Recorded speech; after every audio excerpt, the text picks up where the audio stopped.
ఎన్టీఆర్ జిల్లా TDP SC cell president Sanjay Varma Bhagavatam వెలుగులోకి వచ్చింది. పెళ్లై 25 ఏళ్లు గడిచినా మరో మహిళతో అక్రమ సంబంధం పెట్టుకున్నాడని సంజయ్ వర్మ భార్య శాంతిశ్రీ వాపోయింది. అదనపు ఆస్తి కోసం తనతో పాటు కూతురిని వేధిస్తున్నట్లు పోలీసులను ఆశ్రయించారు. మద్యం తాగి రోజు వేధింపులకు గురిచేస్తున్నాడని ఆవేదన వ్యక్తం చేసింది. శాంతిశ్రీ ఫిర్యాదుతో కేసు నమోదు చేసిన పోలీసులు దర్యాప్తు చేపట్టారు.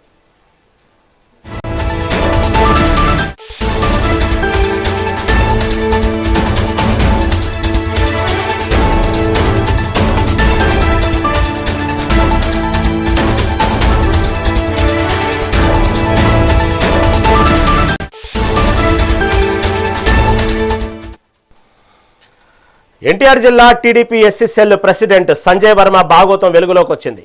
పెళ్లై 25 ఏళ్లు గడిచినా మరో మహిళతో అక్రమ సంబంధం పెట్టుకున్నాడని సంజయ్ వర్మ భార్య శాంతిశ్రీ వాపోయింది.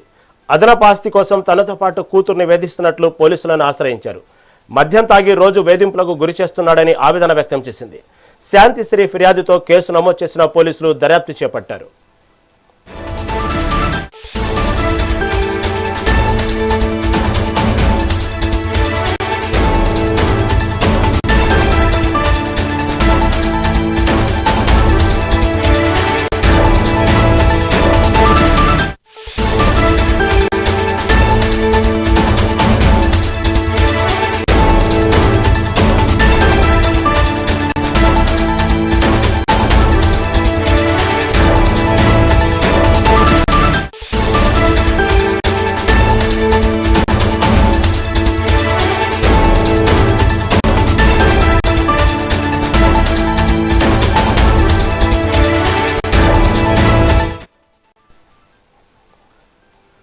ఎన్టీఆర్ జిల్లా TDP SC cell president Sanjay Varma Bhagavatam వెలుగులోకి వచ్చింది.